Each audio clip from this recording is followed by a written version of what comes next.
Environ 800 femmes sensibilisées et quelques-unes dépistées sur le cancer du sein. C'est le bilan sorti de la campagne lancée dans ce sens par Afisou Samon, chef quartier de Zopa et acteur politique membre de l'Union progressiste. Il a été soutenu par des spécialistes de la santé et de l'ONG Santé Vie pour tous. Cette œuvre sociale enclenchée le mercredi 17 août s'est achevée ce samedi 20 août 2022. Elle a permis à Afisou Samon et à son équipe de prévenir une bonne partie des femmes de la cité d'Ortois en particulier et du Bénin en général sur ce mal dont le danger n'est plus à démontrer. Le docteur Hervé Philippe Messili Bicolo, pionnier essentiel de l'initiative, dresse le bilan des 4 jours d'activité lors d'un dîner organisé à cette intention pour les professionnels des médias. Sa masse évoluait depuis 2 ans. Après examen, il s'est avéré qu'il s'agissait simplement d'un lipome. C'est une tumeur bénigne. Nous l'avons orienté vers un service de chirurgie pour une meilleure prise en charge de son lipome. Au vu de tout ce qui précède, nous avons formulé quelques suggestions à votre attention.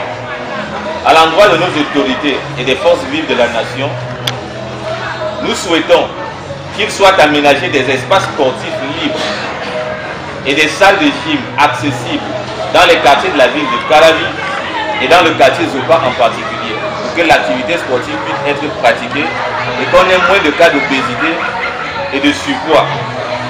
Nous suggérons de créer des pistes cyclistes sur nos voies principales pour encourager l'activité sportive même chez les travailleurs. Bon nombre parmi nous se déplacent en moto ou en véhicule. Pourtant, sous d'autres cieux, on constate des cadres pour aller au service, ils prennent un vélo ou s'y rendent. Ce n'est pas parce qu'ils n'ont pas de moyens financiers pour aller au service, mais c'est pour avoir au moins l'occasion de pratiquer une activité sportive dans les 5 jours de la semaine, ce qui nous permet de maintenir une bonne santé et de contrôler mieux notre poids. Donc si les autorités pouvaient nous aider à aménager des espaces cyclistes sur nos voies, cela permettrait également aux fonctionnaires de pouvoir pratiquer de l'exercice physique. Nous souhaitons et suggérons à nos autorités et forces vives de la nation de multiplier de telles initiatives en organisant régulièrement des campagnes de sensibilisation et de dépistage dans nos communautés.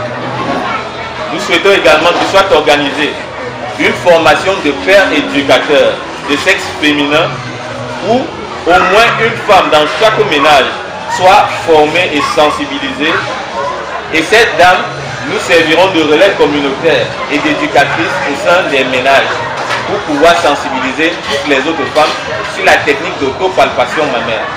Si chaque femme sait faire une autopalpation mammaire, nous pourrons dépister plus tôt les cancers du sein et nous pourrons sauver toutes nos mamans, nos mères et nos filles. Nous souhaitons également enfin que nos autorités se mobilisent pour créer des structures ou une structure qui sera spécialement dédiée à la prise en charge et au dépistage gratuit du cancer du sein. Après présentation du point, Afisou Samon, chef quartier de Zopa et membre de l'Union progressiste, la première force politique du Bénin, évoque les motifs qui ont suscité l'acte. L'homme remercie toute l'équipe ainsi que les bénéficiaires pour leurs efforts.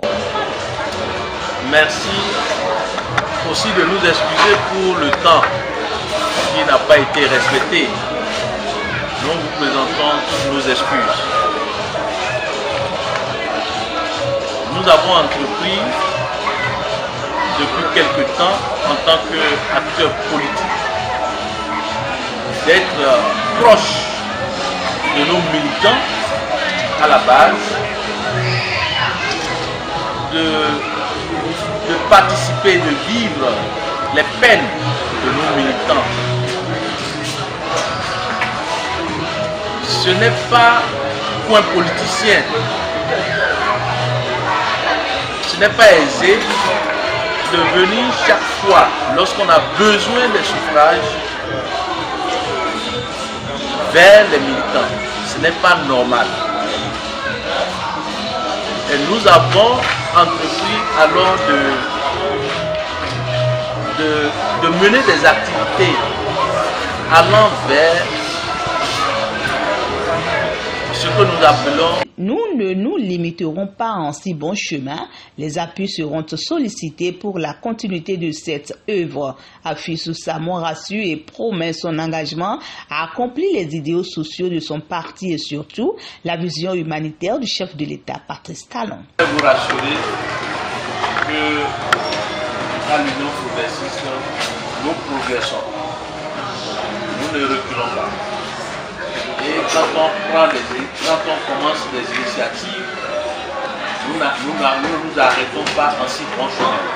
Vu le résultat que nous avons eu, comme l'a suggéré votre confrère, il y aura des plaidoiries qui iront à l'endroit de la première dame, qui fait beaucoup déjà pour la prise en charge et l'accompagnement des femmes, mais il y aura aussi des plaidoiries